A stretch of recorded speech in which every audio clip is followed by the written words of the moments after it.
Jammikunta municipality పరిధిలోని లోతట్టు ప్రాంతాల్లో నీటి నిల్వలు ఉండకుండా చర్యలు తీసుకుంటున్నట్లు మున్సిపల్ కమిషనర్ మహమ్మద్ అయాజ్ అన్నారు. లోతట్టు ప్రాంతాల్లో కమిషనర్ మహమ్మద్ అయాజ్ సందర్శించారు.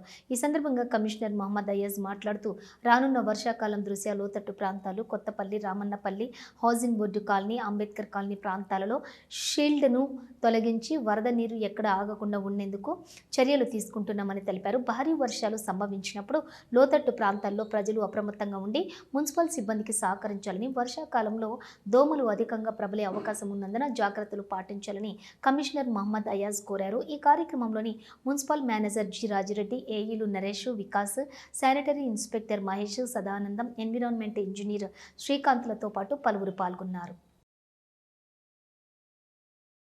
అన్ని వార్డులు ముఖ్యంగా ఎక్కడైతే రాబోయే వర్షాకాలంలో లోతట్టు ప్రాంతాలు ఉన్నాయో, అదేవిధంగా కొత్తగా మున్సిపాలిటీలో మర్జ్ అయిన వార్డ్స్ ఉన్నాయో, మరియు ప్రత్యేకంగా కొత్తపల్లి, ధర్మారం, రామన్నపల్లె, ఆబాది, మరి ఇప్పుడు హౌసింగ్ బోర్డు కాలనీ. ఎందుకంటే హౌసింగ్ బోర్డు కాలనీ ప్రతి సంవత్సరం వర్షం వచ్చినప్పుడు వాటర్ పోవటానికి సరైన వేస్ లేక ముంపునకు గురవుతుంది.